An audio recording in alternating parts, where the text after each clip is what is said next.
شوف انت الريتات، شوف الخيل، هذه نخبة الخيل 3 سنوات، نخبة الخيل على المسافة هذه.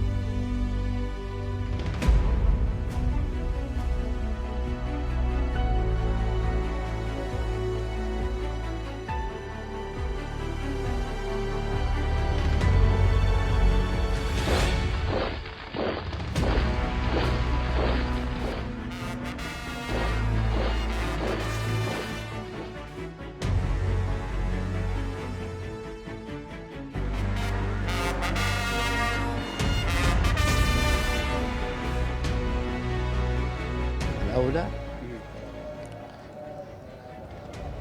كلنا يبي كأس الملك. ليش نحكم ان هذه الخيل هي اللي مرشحة؟ ما يمديهم، ناس يموتون وناس يحيون.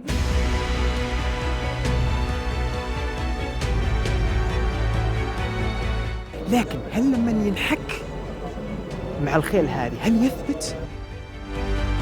متابعينا الكرام، الشوط الرئيس وكأس وزارة الحرس الوطني الفئة الثالثة في الميدان السعودي. ويا عمر السنتين فتحت البوابات على بركة الله، اندفاع لمهارة السنتين المتنافسة على كأس وزارة الحرس الوطني الفئة قادم لكأس وزارة الحرس الوطني. إذا المثنى ابن سيرجيو هيومر يتقدم بقوة، يظفر إذا بطلا لكأس. يا رب لك الحمد، يا رب لك الحمد.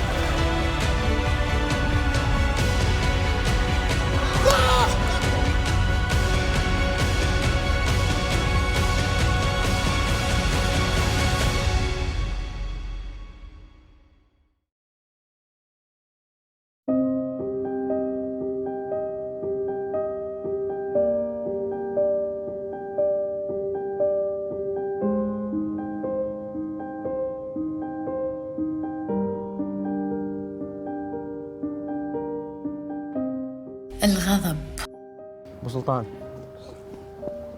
سلطان مرات يسيطر علينا، مو أول مرة، ومرات نسيطر عليه. الحرس الوطني إذا المثنى ابن سيرجيو هيومر. الغضب ممكن ياخذنا المكان ما نبغي نكون فيه، متوقع أكثر من كذا. يجبرنا نقول كلام الأولى أن نفكر فيه، فكر انه يعمينا عن منطق لو ما شفناه بنكون غلطانين. لا ما ضروري تعرفيها انت. رد الفعل بنفس الفعل مو دايما قرار صحيح، باذن الله ما هو صعب. بس مثل ما نطلب من الآخرين أن يفهمون اللي نتكلم فيه، انت غلطانه. أبسط حقوقهم أن نفهم كلامهم. أكيد انت دائما تغششين الناس.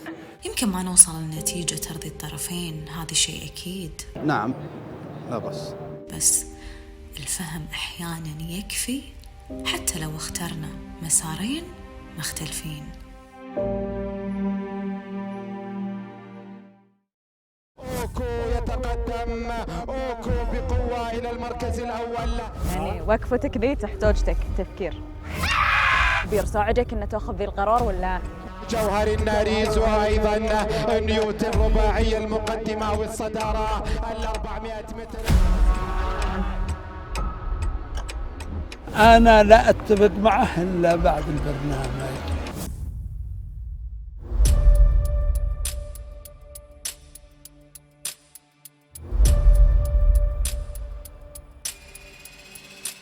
انا والله ما قرأت الخيل زين عشان ما اقدر ارشح. شوط مهم نقراه صح، لأن المشاركين لكن كلها خيل زينه. شوط بطل ميادين، شوف انت الريتات، شوف الخيل. هذه نخبه الخيل 3 سنوات، نخبه الخيل على المسافه هذه. ونخبة الخيل اللي بتخلينا نحدد من يقدر يكون في كاس الملك وينافس. والله كل الشوط قوي. في عندك سعران الخيل، في عندك غويج، في عندك الهيثمي، في عندك نجم العناية، في عندك سعد عينك. الشوط كله قوي، كله أي واحد يكسب منهم ما أنت مستغرب. ننتظر. فتحت البوابات على بركة الله اندفاعها لجياد 3 سنوات متنافسة على مسافة الميل وربع الميل، مسافة 2000 متر في البطولة المبدئية لبطل الميادين. 180,000 ريال تنتظر الفائز من هذا الشوط. متابعينا الكرام، سعران الخيل يبدأ الاندفاع في المركز الأول من المسار الداخلي في مقارعه. سيناريو الشوط بيكون اكيد بيكون سريع، دام في سعران الخيل بيكون سريع. من بيخدم؟ بيخدم عمره. سعران الخيل تميز في الطايف، ومشاركتها الأولى في الرياض ما كان ذاك المستوى. ولا بتقول إن سعران يحب الطايف أكثر من الرياض؟ مو بصحيح. يحب الاثنين. يحب الاثنين. حصان بطل. إن شاء الله إنه زين بإذن الله. وأخوي ممدوح ما شاء الله مدرب متمكن يعني إن شاء الله ما جابوا اليوم إلا أموره زينة. حضوره زين الحمد لله، وعلى الله التوفيق إن شاء الله. في خيل زينة مع بعض. في مقارعهم أيضا من المسار الخارجي هو الآخر يتقدم الآن في منافسة قوية ومتابعة كبيرة من كحيلان الخيل في المركز الثالث، فيما يأتي أيضا في هذه اللحظات. الهبرزي ممكن لازم نرشحه، ولا نستغرب بعد لو فاز، خصوصا بعد فوزه الأخير، بس ما أعرف هل المسافة تناسبه؟ نقول إن شاء الله. اليوم أول مرة يدعس 2000، ما أدري عنه، وما كسبته 1008 ومعه خير ركبها 2000 داعسة. في منافسة كبيرة تجمع هذه الأسماء. متابعين الكرام، سعران الخيل إذا متقدما في المركز الأول مع هذه الاندفاعات السريعة. قارعهم في المركز الثاني من المسار الخارجي. إذا على المسافة المفروض تكون مناسبة حق من؟ ممكن تقول حلمي، مقامة السعاد، سعران، أبا النواميس. ونجم العناية أيضا يظهر في هذه الصورة تحديدا، ما بين نجم العناية وما بين أيضا قارعهم وسعران الخيل. حلمي ما ظن بيقدر، وكان ودي أقول مقام السعد، بس ما تحس يا ماجد إن تعدد الخيالة عليه؟ هو اللي 6 خيالين إلى الآن. اللي يركبونه عاد اللي يركب أكثر واحد موقف بس، والباقيين ما قصروا. المرات اللي طافت 6 خيالين في موسم واحد. ما هو بيدي. شوف إذا وقفت، إذا غيرت خيالة عاد الموقف، بس هذا هو. يأتي أيضا غويج من المسار الخارجي، فيما المتابعة قادمة أيضا. وكان ودي بعد أقول أبو النواميس، بس أول مشاركة لها اليوم في الرياض. إي والله إن شاء الله إنهم مجهزين للشوط هذا، جاهزين للشوط هذا، وعسى الله يوفق. الشوط والله قوي مرة. اليوم جاي حاضر إن شاء الله. إن شاء الله بإذن الله. من كحيلان الخيل في المركز الخامس، وأيضا الحضور من عزيز المنال. معقولة بنقول غويج ولا بتقولون الهبرزي؟ أتمنى التأهل إن شاء الله. في أحد ما يتمنى؟ أول ولا ثاني؟ إن شاء الله أول. بقوة يتقدم الهبرزي قادما، أم غويج من الداخل، الهبرزي من المسار الخارجي. منافسة ثنائية مثيرة ما بين غويج فيما الهبرزي من المسار الخارجي بقوة بشعار عبد الرحمن المخضوب يصل أولا إلى خط النهاية.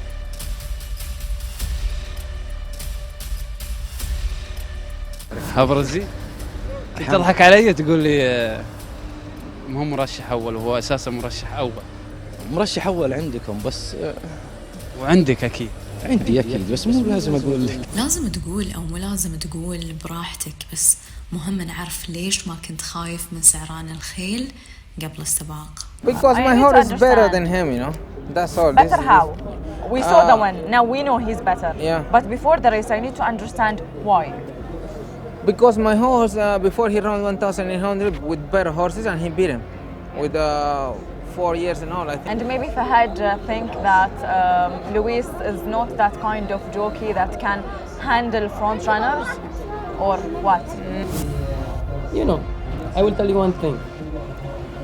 I have a lot of lovers because I have a lot of years riding here in Saudi Arabia, and I have a lot of haters. One or the other, you know, I have to keep myself strong and to all the criticism for the people, you know. Yeah, but I want to know why. I don't know. I don't think so. You know, he win in the front from behind if you have a horse. Yeah. I think that horse is not better than my horse. You know? I don't care. I don't care what they say, or I mean about this. The races are races. You do your job. The trainer tell I you will ask him go why to he the lead. said that. I mean, Yeah, the I horse, have to know. the trainer told me go to the lead and try to make a good pace. I did it. The horse don't respond. It's not my. وما قصروا وعطى اللي عنده، الخيال ما عليه ملاحظات ابد، لكن هذا خيل ما هو بيوم. كانت مشكلته في الشوط سعران اخر الامتار. والله ما شلون يعني مشكلة؟ لانه وقف. بال 200 حط. ارجع يا شوط قوي ان شاء الله. ان شاء الله المرة الجاية ان شاء الله. بس نرجع ونقول الهبرزي بطل الهبرزي. فكرت انه بيكون يا في كاس الملك او في النهايه ولا بيكون في الاثنين؟ ممكن على اثنين، ممكن واحد، والخيل بظروفه. بس كلها مغريه. الشوطين مغريه. بس ركز بواحد عشان تنجح. الاول من؟ والاولى عندك؟ الاولى كلنا يبي كاس الملك. ابو النواميس بعد الصج ما قصر. ثاني اهم شيء تاهلنا والحمد لله. على الفينش. ممكن ضرته بس التاخير بس. ضرته يعني ان الحصان ما من الطايف ما لز بس. اصير تاخر عليه. يوم انطلقنا من الشوط تاخر الحصان وجبته شوي من السترد وانا اسوق الحصان لانه كان ثقيل مره والشوط كان سريع. والحمد لله انا يعني يوم جيت بال50 الاخيره تركت الاول، صرت اناظر بالثاني عشان اضمن التاهل ان شاء الله للنهائي. بس ان تاخر بالمشاركات هو اللي يضر. ممكن بس ان شاء الله في النهائي الوعد النهائي. بقوة بشعار عبد الرحمن المخضوب يصل أولا إلى خط النهاية.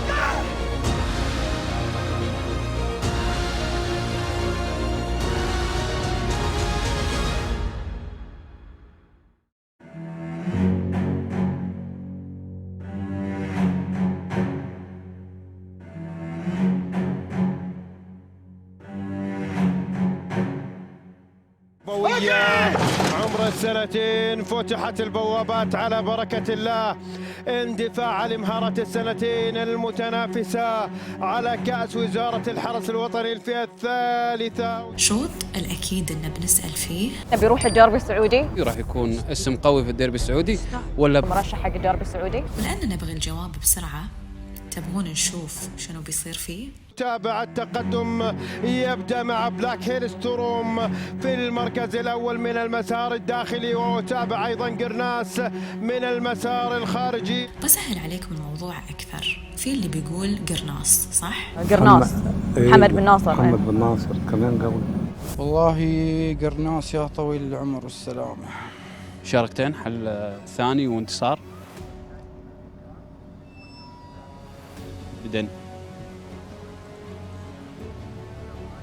بدن والله ممتاز الحصان، بعد حصان ممتاز هذا، ثاني اول ما شاء الله، يعني مركاضين، يعني مركاضه ممتاز. سكت شوي ما ادري في شكوك ولا لا مو شكوك، بس انه شو اسمه، انا ما قلت لك قبل شوي قرناس يعني ما بس قرناس ما يجي مع المثنى ورغدان صح ولا ايه؟ ما يحتاج اعرفكم على المثنى ورغدان طبعا. خلينا نقول نحطهم هم في كفة وبقية المشاركين في كفة ثانية، صح كلامي ولا غلط؟ والله المثنى يعني مركاضة اللي راح صراحة ما شاء الله يستر عليه ممتاز واجد، واخوه بعد نفس الشيء مركاضة يعني ممتاز.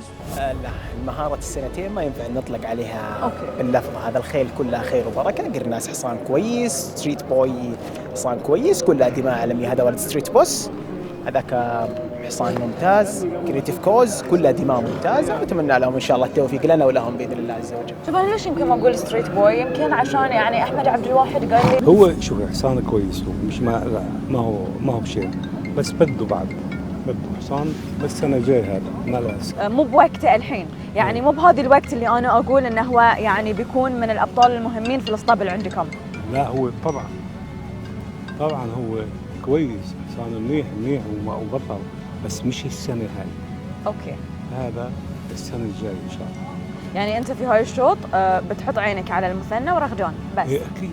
بتي تقول لي عن قرناص، بقول لك قرناص على المشاركات اللي شفناها نحس انه هو ممكن اليوم ينافس المثنى ورغدان.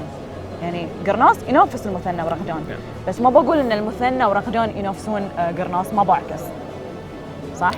ممكن نقول لك على الظروف خيل حالية، لكن لا تنسي ان رغدان حصان مدبل. ما اتوقع، يعني لو اتوقع انه ده فما بيضحوا فيه يعني وبيجيبوه في شوط الكاس، انه لو ما شافوا فيه يعني رجع يعني، فدام انه حاط راسين يعني يا المثنى يا هذا. لا شك بنسبة كبيرة لو ما ناسبنا الحصان ما كنت خليته في السباق. بالضبط. لكن هل الحصان يقبل التدبير او لا؟ نشوف. احنا حقيقة اجبرنا نحن ندبل الحصان لعدد من الاسباب، يعني إن ما عندنا اشواط ثانية، ما عاد في الان للفئة هذه الين شوط التأهيلي ما عاد لنا شوط تأهيلي. النقطة الأخرى أن الحصان أخذ ريت في وجهة نظرنا ما هو عادل، في وجهة نظرنا حنا. حصان كسبان، كم صار؟ كسبان جاء ثاني وكسبان واخذ 81. اوكي. هذا ريت ما هو خيل أقل منه بكثير. فاليوم بنشوف إذا ريته مناسب ولا لا مع هاي الخيل. إن شاء الله. بس لازم بعد نحط التدبيل في عين الاعتبار. تقدم قرناص في هذه الأثناء بنشوة الانتصار في آخر حضور له. قرناص يتقدم من المسار الخارجي، بلاك هيل ستورم يتراجع للمركز الثاني، مع أيضا التقدم القادم من المثنى من المسار الخارجي. شوفوا من لما المثنى أخذ مكانه هني يمكن لازم ما نكون مصرين على أحد غير، بس رغدان وين الحين؟ رتم الشوط اليوم بيجي بين من البداية بين قرناص وبين ستريت بوي وبين المثنى. أوكي. المثنى حصان ممتاز جدا وأثبت في السباق الماضي قديش هو خاملة، لكن هل لما ينحك مع الخيل هذه هل يثبت ولا لا؟ أو لا؟ لذلك كان يحتاج لي صمام أمان في هالشوط، يحتاج لنا كأسطبل صمام اللي هو أمان. رغدان. بس بعد خلونا من رغدان شوي. تعتقد اليوم ان المثنى اذا بينحك صج بينحك من قرناص في الانطلاق، اتكلم في الانطلاق في الانطلاق ما بيتنازل هذا الحصان ما شاء الله عليه، يعني مشاركتين ثاني وعقب فوز ايوه المشاركة الثانية كانت 1006 هو يعني إذا بنحط في عين الاعتبار إذا كان قرناص بيكمل الحين أو لا، لازم نحط في عين الاعتبار كرتف. آخر مشاركة له انتصار على قرناص. فيما القادم حديثا ستاروث من المسار الخارجي يتقدم للمركز الثالث، فيما قرناص يحلق في المركز الأول. قرناص أول شيء بطل، وأنا ما كسبت عليه، هو كسبت على 20 حصان وكلهم كانوا نخبة. وإذا كان التردد بخصوص المثنى في الانطلاقة من قرناص وفي النهاية من ستريت بوي، وحيصمل وحتيجي بعد كذا خيل الدخول. اليوم في راسين جديدة، الحصان حصان الغريبان حصان جديد أول مرة، إيش وضعه؟ في حصان الأخ متعب الشمري أول مرة يدعس، لكن أنا أتوقع أنه ما دعس المسافة هذه، قبل كان يركض برا على 1000 متر والمسافات القصيرة، ففي أكثر من الشوط معالمه ما هي واضحة جدا يعني. شوف الواهس موجود، ولكن أنا واحدة ما بتسأل عن الواهس، أنت واحد بتذكر الواهس؟ اليوم أنت متوتر من الواهس ولا من الشوط؟ إنه شوط صدق يعني. لا من الشوط، من الشوط. هو الواهس حصان دخول، والواهس ممكن يستفيد اليوم من رتم الشوط السريع. رتم الشوط اليوم سريع بيكون، لذلك أنا أقول لك خيل الدخول ممكن تكون لها ميزة اليوم واحدة، ممكن الواهس يكون أحد الخيل اللي يستفيد اليوم اللي يحصل في الشوط يعني. هو شوط مفصل يعني مفترق طرقي، هنا يبين لكل شخص من البطل يعني الحصان العادي إيه الحصان اللي يجي وراه. أحسن. مع القدوم لعلامة 600 متر الأخيرة مشاهدينا الكرام، وكأس وزارة الحرس الوطني، قرناص المثنى صاحب الزمن الأفضل لمهارة السنتين. لمهارة السنتين على مسافة الميل. يبدأ التقدم من المسار الخارجي، فيما قرناس هل يحافظ؟ قرناس هل يحافظ؟ قادم المثنى بكل قوة، المثنى من المسار الخارجي قادم للتقدم، قادم لكأس وزارة الحرس الوطني. إذا المثنى ابن الديستريكت هيومر يتقدم بقوة، يظفر إذا بطلا لكأس وزارة الحرس الوطني.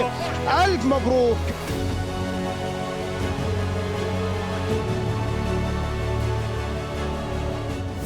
اسهل من السهل. الحمد لله. صح؟ الحمد لله. هذا يعني توفيق اي شكوك كانت ممكن تكون قبل الشوط عن المثنى ما كان لها لازمه ولا كان لها داعي. الحمد لله، هذا توفيق الله وفضله. مثل ما علمتك لابد اننا نختبر حصاننا بالشكل اللي يليق بالطريقه اللي احنا متوقعينها انه يكون الحصان عليها، واليوم اثبت المثنى انه هو الافضل في الميدان اليوم، والحمد لله.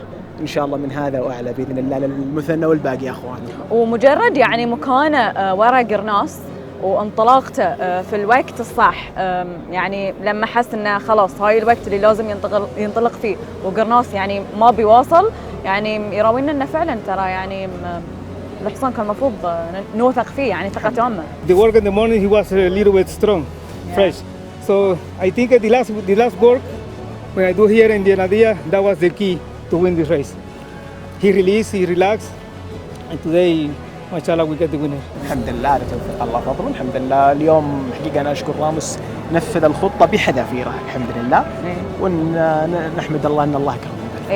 والحمد لله تعرف شنو؟ إن ما حد من خيل الدخول الثانية قدر، صح؟ ما يمديهم، ما أعطاهم مجال يدخلون، يعني كان وايد مبعد وكان يعني بالضبط ورا المثنى ورا قرناس. خيل الدخول الثانية منهم يذكر. أعرف معجبين الواهس وايد، وكان ودنا نسمع من بندر. بس بندر اليوم بنقول الواهس نجح في اختباره، اليوم يدخل ستارت. نو كومنت. ليش صار في ضغوطات بعد الحلقات؟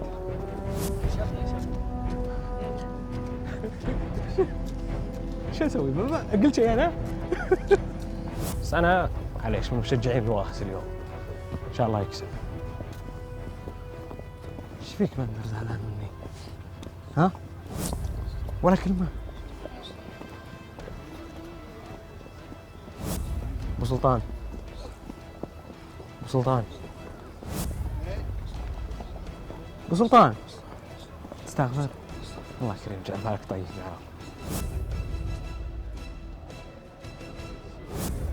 شو ابو سلطان؟ ما عرفت ليش بندر زعلان، بس المهم الحين هل كان الواهس بيقدر على رتم هالسباق؟ رتم الشوط اليوم جاء بطريقة جميلة، أنا كنت متوقع أنه ممكن يجي بالشكل هذا، والحمد لله. لذلك أنا حرصت على راموس أنه قدر الإمكان يكون مع قرناس، لا يحك الحصان في قرناس كثير. أوكي. يحاول قدر الإمكان أنه يتجنب، إن كان يستطيع الكلام هذا فيكون أفضل الحصان. الحمد لله اليوم بعد شوي عن الملاصقة عن التامة، الاحتكاك مع قرناس بشكل يعني زيادة. الناس يبدو لي اليوم اعتقد حطوا له البرقع، فممكن هذا اللي اليوم ما حطوا عليه البرقع الا هم يبونه زي كذا. انا كنت متوقع اكثر من كذا. شنو كنت متوقع؟ كنت متوقع انه يفقع بالشوط يروح سريع، بس لا ما قدر. يقدر، حصان زين، حصان ما حد يقدر ينزل من مستواه. ما بننزل من مستواه لا، بس هو فعلا ما قدر. وشوفوا من اللي طافه ودخل. جدا راضي الله. اول جروب 3 الله يطول لي في عمرك لي، وثاني موسم تدريب ما شاء الله تبارك الرحمن، ومبسوط جدا. المستوى مبسوط جدا بشكل ما تتصور. فضل من الله، خير الله كثير، الله يجعلنا ان شاء الله نذوقه احنا والمسلمين اجمعين. وش اللي كان مفترض يصير علشان تكون حاصل على المركز الاول؟ المفترض يصير ما في شيء، بس ربي كتب لي اليوم ثاني. الامتار الاخيره شفنا حذف يمين الحصان، ما زال غشيم تو. يعني لا اعطيته كرباج يروح ما شفت حتى مركز اللي طاف يوم نفس الحكايه ولا بدل. ايه نفس الحكايه، لا بدل، بس لا اعطيته كرباج يمين يرجع على نفس يده اللي قبل. فان شاء الله حصان تو يتعلم، ان شاء الله تمام ان شاء الله. حصان خطير بنقول كريتيف سترايد باذن الله، منتظر بالديربي السعودي. بس هل بننتظره كثر ما بننتظر مثنى؟ رغدان اطيب من المثنى، كلهم طيبين، بس رغدان كعندي انا رغدان يعني حق الديربي السعودي بتخلي مثنى طبعا مو رغدان. كلهم اثنين بيروحون باذن الله. الاثنين باذن الله. ان شاء الله الدربي السعودي جايه فيه ابطال العالم. ان شاء الله انه يكون حصان باذن الله، ان الله يسلمه ويبعد عنه الشر والاصابات والشورسن والمشاكل، وان شاء الله يتوجه للشوط التأهيلي للدربي، وان شاء الله يبيض الوجه في الدربي السعودي. بس ما نحك بعد مع الانتاج، اليوم ما شفنا احد من الانتاج مشاركين. الشوط مفتوح، اللي يشوف انه حصانه ممتاز كان سجل. تتوقع اشترجوا اهل الانتاج عن الخيل اللي موجوده في هالشوط؟ اليوم الكاس الحرس الوطني اول سنه يكون انتاجه مستورد. اليوم والله ممكن حافظين خيلهم لاستحقاقات افضل، كل واحده او ممكن الاسماء اللي موجوده اقوى من الاسماء المستورد. ممكن هذه اقوى، فيقول لك نظلم خيلنا ممكن. والله هذلوا منها اللي شفت سجلوا، لكن الرجال خايف من مستورد مهما كان. لا اختلف معك، قد يكون نفس المستوى وقد يكون افضل بعد. هذا خيل واحنا على قولتهم ما ارجع اقول لك واكررها دائما وابدا، ما نقدر نجزم على الخيل. يباني رايح انا مع الانتاج، يعني اللي بيروح معه الله يعينه، حصانه بينتقض والله راح يلقى الانتاج يبي يعيده من جديد. هذا خيل قوي، وهذه من الاخطاء اللي كان الناس ما ودهم بدمجها، يعني انتاجه مستورد مثل الاشواطي. كاس وزاره الحرس الوطني كان يعني من الاشواط اللي يحسبون له السنتين الانتاج، وكانت من الاشواط اللي المؤهله تقريبا، يعني الناس اللي يكسب كاس الحرس الوطني بعدين كاس الملك عبد الله، هذا مرشح لكاس الملك عبد العزيز. الحين كلهم على واحد ركض. والله ناس تقول لك على شوف الحين الوضع الحالي في انتاجات نادره، يعني اللي بتنافس دي الخيل، بس مو كل الخيل بتنافس هذه الخيل، يعني المستورده اقصد لك، فحبات نادره فبيلتقوا يعني في السباقات الجايه. وبعدين في نقطه مهمه بخصوص الدمج هذا، الان في خيل زين انتاج ممتازه مو زين، يبي يحصل على كاسبه يجي معه مستورد، تلقى ريته اصلا ريته فوق ال80، ريته هي اهل كاس الملك، لكنه ما كسب. ليش ما كسب؟ لانه مع مستورد، ولا اشواط ما هي على كيفه، يعني ما هو يعني يسجل في شوط طلع القرعه. لا بالعكس، الان الانتاج والمستورد اليوم ما بينهم فرق كثير. الحصان المنتج محليا الممتاز يقارع الخيل هذه. ليش ما شفنا احد هاي؟ يعني اول سنه يتم هذه تكتيكات الصبر. بس الخيل اللي انسحبت ممكن ما هي في مستواها، وممكن في عندها ظروف يعني انسحبت من الشوط، الله اعلم. لا اذا بتدعم الفحول اللي عندك، جيب بتطور المستوى، يعني لو بغوا كقاعده جيب فحول طيبه، جيب فحول اللي جابها الرجال من برا، جيب مثلها مثل تركيا مثل اليابان، وشوف الانتاج ادعم. هذا التطوير اللي يسمى تطوير. اما انك تجيب لك حصان من برا وتلزم على الانتاج وتقول بطور الانتاج، ما تطور الانتاج. الانتاج هو الانتاج والمستورد هو المستورد. وشلون طورته؟ انا بعرف اللي يقول انه جمع بعض، هم هو بلاعب كوره تقول انه شاف مهاراته وقام مثل اللاعبين المحترفين، شاف مهاراته وقام يسوي مثلها سالم الدوسري، ولا ما بصحيح. هذا انتاج وتجيب معه مستورد تبيه يطوره، ما يطوره يجيب فحول طيبه وخلي الناس تشبي وتطور انتاجك. تذكرون ناقشنا هالموضوع من قبل مع سمو الامير بندر، رجعوا وسمعوا الرد. الفكرة مو مثل ما قال ناصر ان خيل الانتاج تتطور لما تركض مع المستورد، لا، بس بعد ما يمنع ان ما نسكر الموضوع ويظل قابل للنقاش. في النهاية المشاركة من عدمها اختيار. يتقدم بقوة، يظفر إذن بطل لكأس وزارة الحرس الوطني. ألف مبروك.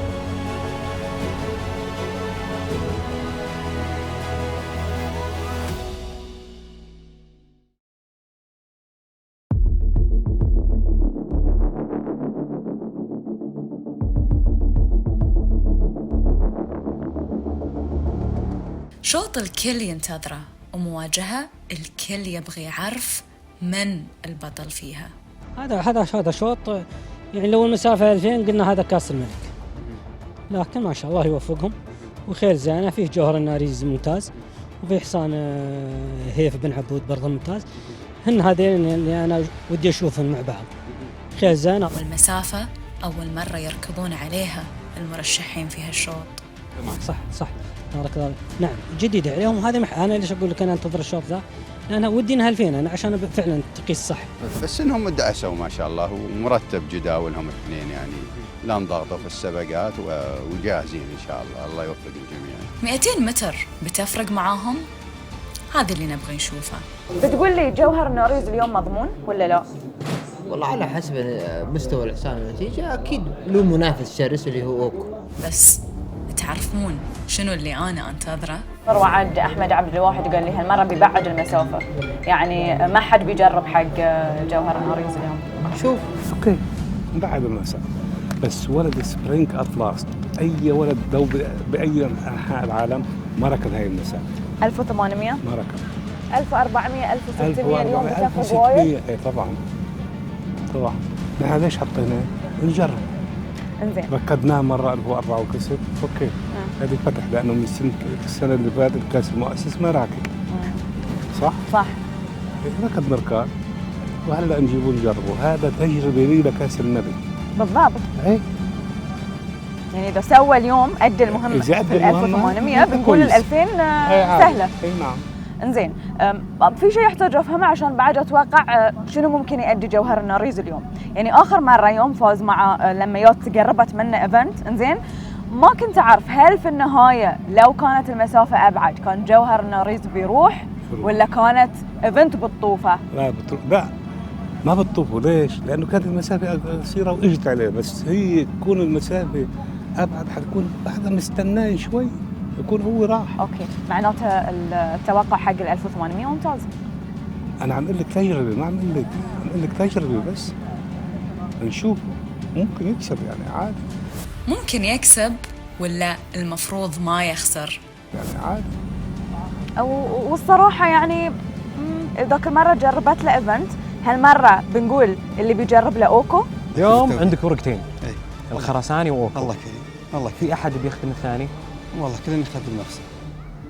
يعني مثلا بعض الناس اذا شافت الشوط بتقول والله الخرساني ممكن يسرع الشوط عشان اوكو. لا بالله ما بس انا شفت الخرساني اخر مركاض، لا ما شاء الله حصان يبشر بخير ان شاء الله. حصان زين عامل 40 على 1006 اول سبق له، وان شاء الله ومرتاح ما شاء الله. اي ما شاء الله عليه، والله يكتب التوفيق. الشوط قوي شوي اليوم 1008 هي اللي علامة استفهام شوي، لكن الله كريم. The race is, you know. See, now you're not confident. See, now you're not. No, I'm confident, but the horse Oku, he's a strong horse to beat, you know. I think, and that's all. I think this is a strong horse to beat. اوكو؟ Yep. في خيل هالمره معه. المبير. عم اقول لك في معاه خيل يعني ما شوف هذاك الشوط. الاسماء قويه حمد، وايد قويه. قويه واجد. صاد سلمان سعود بن سلمان هذا القوي. جوهر الناريز؟ نعم. مو شرط اول مره يسوي المسافه. وله الطقم اللي عنده شغالين صح. صح. ولا يجيبون خيلهم الا على الصح. من سعود بن سلمان لوكيله لا احمد عبد الواحد. خيلهم سبقاتها منسكه وخيل تدخل شوط تكسب. من يعني اللي احط عيني عليه غير جوهر الناريز؟ شبر لطام واوكو. شبر لطام انا شوي فاقد الامل فيه، شكله ولا بيفوز. يعني احس لازم غيث يدور له شوط يقدر يفوز فيه شبر لطام. والله اعتقد انهم مستواهم تطور وشبر لطام ثبت، يعني اعتقد انهم احسن منه. هذا الشوط ان شاء الله حصان كفو، حصان كل اشواط قويه يخش فيها ما يقصر ان شاء الله. شو بيكون اليوم تكتيكك له؟ والله حصان واضحه خطته، حصان يجي من الخلف، بس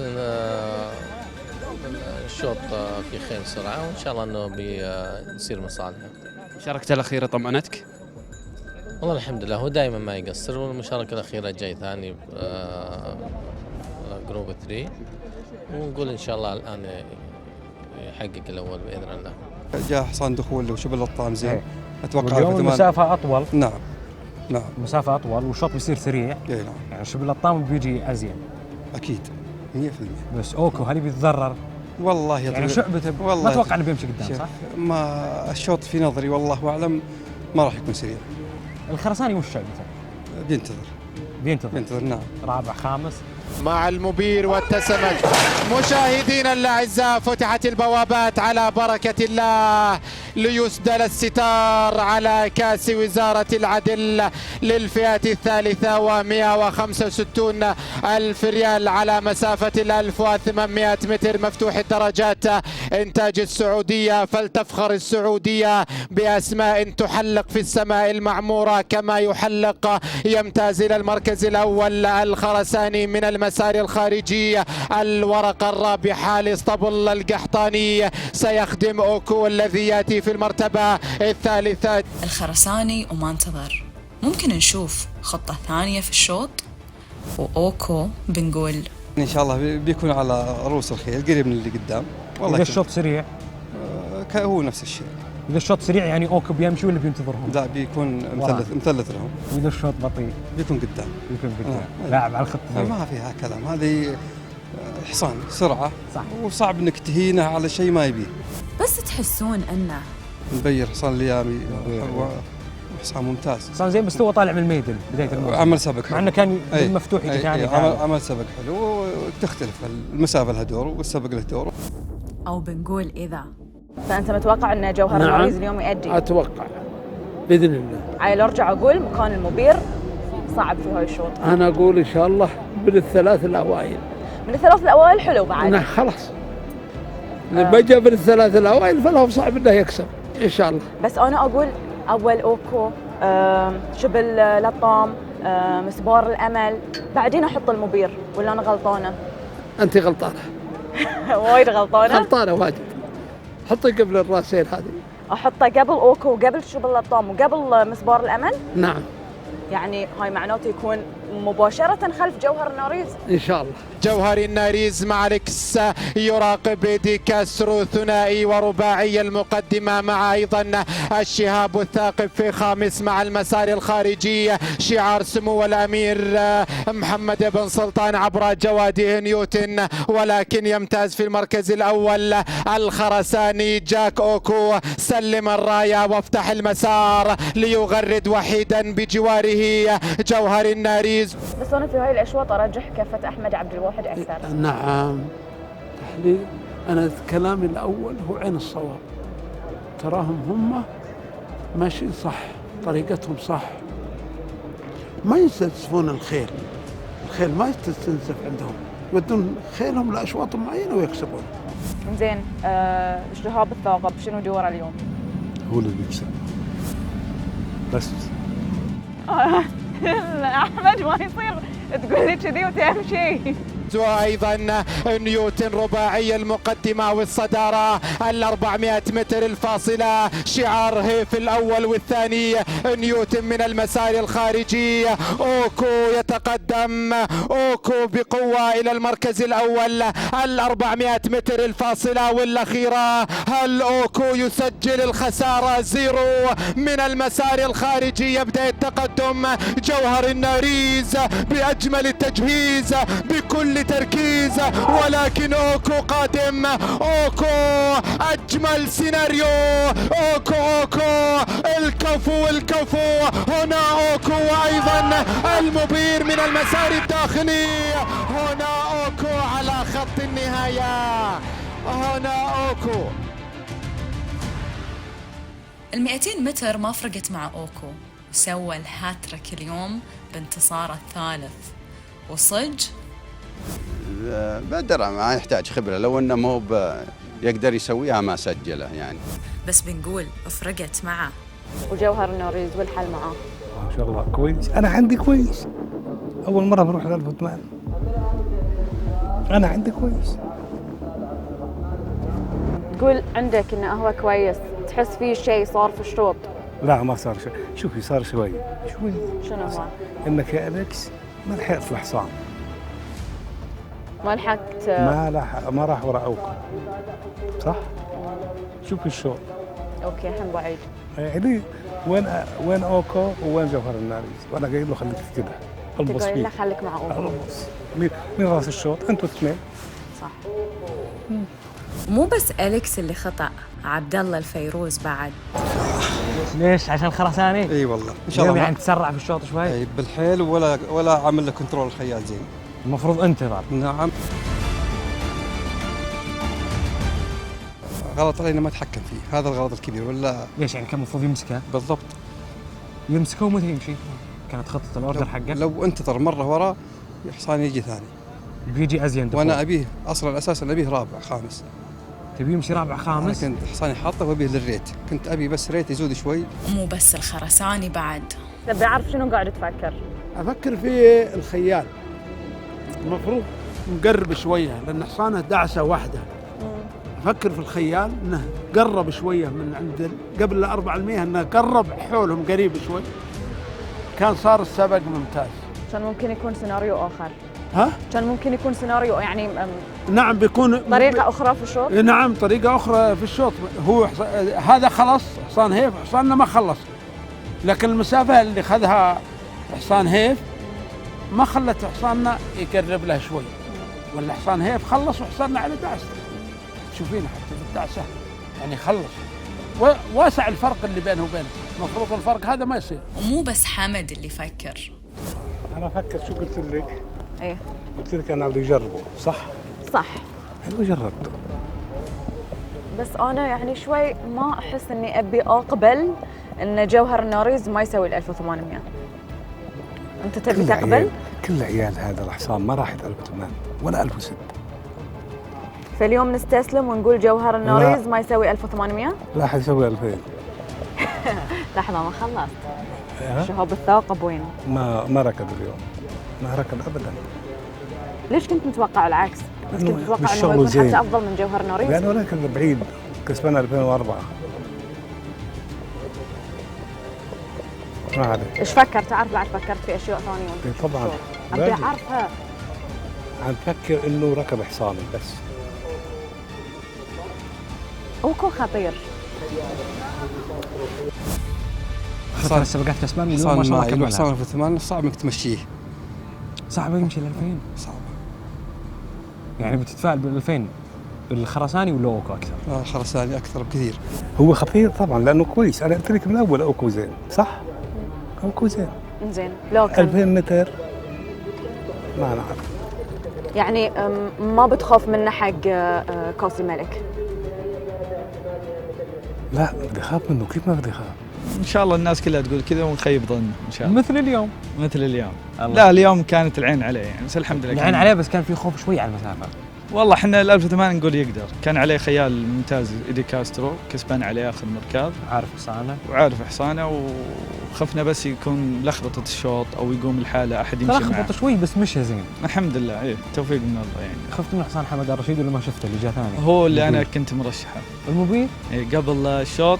غريب يعني حصان ما كسب الا ميدن. انا لا علمته بدر، قلت له انا ماني بخايف من الخيل هذه كلها تخوف، بس انا في نظري الحصان حمد هو اللي عندي ليش؟ يعني. انا شفت مركاضه وكان شعبته مره ممتازه يوم يكسب، وشفت عليه نفس الخيال. يكسب. بس لا زلت بتحط المبير حق الاسماء المرشحه حق كاس الملك ولا لا؟ هذا له وقت. اللي شفته اليوم من المبير صاعدك انه تاخذ ذي القرار ولا نص؟ قرار في النفس لها الحين. لحين ما تعرفه ولا لحين ما ما أعرف تقوله؟ لا الحين. وصدق اللي ما شفناه؟ ايه يعني اليوم شوف اللطان بين. انا قلت من قبل. انت قلتي. شفت؟ انت قلتي باقي في فرس ما ركبت. من؟ شالعه. من؟ شالعه. شالعه زين. ودي اني معهم، لكن عاد ما الله كتب يعني كل واحد له تكتيك معين. من هنا لين تطلع يمكن يظهر خيل لسه مخباه. ليش نحكم ان هذه الخيل هي اللي مرشحه؟ لكن نقول ان الله، لانه هاي اللي شفناهم نقول ان الله يوصلنا احنا وياهم سالمين الى كاس الملك. عيل بنقول من هني لكاس الملك البطل اوكو على اللي سواه. هنا اوكو على خط النهايه، هنا اوكو.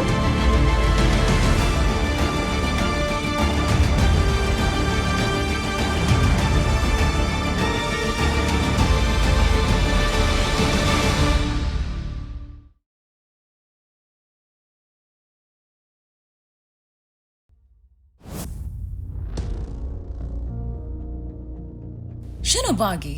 شنو ناقص؟ شنو اللي أجلناه ولحين ما تكلمنا فيه؟ شنو السؤال اللي لحين ما جاوبنا عليه؟ قاطفة طراحة. قاطفة وطراحة كانوا احتياط البرامج النهائية طلعوا ثلاثة. ايه. متى كلم كيس الفجان؟ يوم الخميس العصر. خلك. يعني 8 أزود من 48 ساعة من صدور البرنامج النهائي. والشوط اللي نتكلم عنه هو الشوط الخامس، التكافؤ من 0 ل 75. شفت غرام الطيب داخل وفوري داخل. احتياط أول اللي هو قاطفة، احتياط ثاني طراحة. طلع اليوم بدأ الشوط شفت غرام الطيب وفوري احتياط، ليش؟ والله يا اخوي صالح انا مثلك، ومو هو انا وحالي تقريبا اغلب اهل الخيل اللي شاف البرنامج النهائي يستغرب صدر البرنامج النهائي. على بركة الله لخامس أشواط الحفل 57 منافسة خيل الإنتاج عمر ال3 سنوات فأكثر، شوط مفتوح الدرجات تكافؤ حتى تصنيف. يوم الثلاثاء الساعة 9 الصباح بدأ القرعة، صدر البرنامج بعد صلاة الظهر. جميل. دخل فوري، دخل غرام الطيب. حلو. حجزنا خيالتنا ومشت الأمور على ما هي عليه. يوم الخميس من صدور البرنامج ب 48 ساعة يومين. خلاص أنت الحين حصانك بيركض إن شاء الله يوم السبت. تفاجأنا باتصال حلو من رئيس التسجيل اللي هو الأخ يوسف البهيجان، قال إن فوري وغرام الطيب رجعناهم صاروا احتياط أول احتياط ثاني، دخلنا بدالهم طراحة وقاطفة. ليش؟ يقول إن هذا كلمك يوم الخميس بعد البرنامج بيومين. يقول إن الخبير نسى ينزل ال3 سنوات كيلو. خبير من؟ الخبير اللي تبع الريتات. حلو. يقول نسى ينزل الفوري وغرام الطيب كيلو، فيوم ذكر ونزلهم كيلو أصبحوا احتياط أول احتياط ثاني. فإحنا والله ما ندري، ننتظر الخبير لين يستذكر، ولا ذكر ركضنا على ذاكرته ولا ما ندري وش الشوط. وشو تكافؤ من على الريت. على الريت. بس هم يقولون في نظام عندهم في نادي الفروسية. النظام يقول لك ان ال4 سنوات ال4 سنوات فاكثر لها اولويه من 3 سنوات بحكم الوزن، لان نرفع وزنهم، فلو رفعنا وزنهم صار لهم احقيه حتى لو 3 سنين ارفع منها بريت. ليش؟ هو الشوط تكافؤ هانديكاب يعني ريت. الحين اشوف في 4 اسماء اكثر من احتياط اول وثاني ريت. يعني رقم 18 و19 و20 و17 كلهم ريتاتهم 67 احتياط اول وثاني ريتهم 68. صح. فاذا بشوف الهانديكاب انه شوط هانديكاب، ليش ذولي داخلين وذولي مو داخلين؟ انا الحين انت توجه لي سؤال، انا بوجه لك سؤال اخوي صالح. حلو. وش تعرف عن الهانديكاب؟ هانديكاب على الريت، اللي اعلى ريت يدخل. طيب انا ما ادري، هنا يقول لك لا. ليش؟ على الوزن. على وزن الخيل. على وزن الخيل نعم. يقول خلال 4 سنين و5 سنين وزنه شيء الوزن اكثر من 3 سنين. حط شوط وزن. طيب شوط هانديكاب. لا تحط ال3 سنين معهم. اذا تبغى تنصف ال4 سنين وال5 سنين لا تحط 3 سنين، حط الشوط 4 سنوات. حط هانديكاب الحال ل3 سنين. صح. اما تبي تطبق نظام الهانديكاب، النظام يطبق على العموم سواء 2 ولا 3 ولا 5.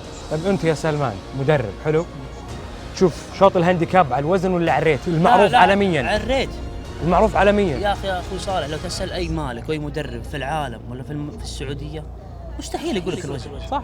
وحتى لو نروح ميادين برا وتقول لهم على الوزن والله ممكن يضحكون علينا. والله انا عشمي في الله سبحانه وتعالى مثل الامير بندر بن خالد واللي يسمعنا في نادي الفروسيه انه يعدل هالوضع. يعني احنا والله يا المالك والمدرب اني بسجل في الهانديكاب وحصاني 3 سنين اني ما اضمن. ليش؟ ما اضمن، ما ادري، خاف يطلع مثل السالفه طلعت لي اليوم. يعني انا لو علموني في البرنامج المبدئي ممكن عملت دروب. صح. يصير عندك فرصه، يصير عندي فرصه، تعرف انك ما انت براكب. عندي فرصه ارتب حصاني حتى اني اعلم الخيال ياخذ شنص غيري. صح.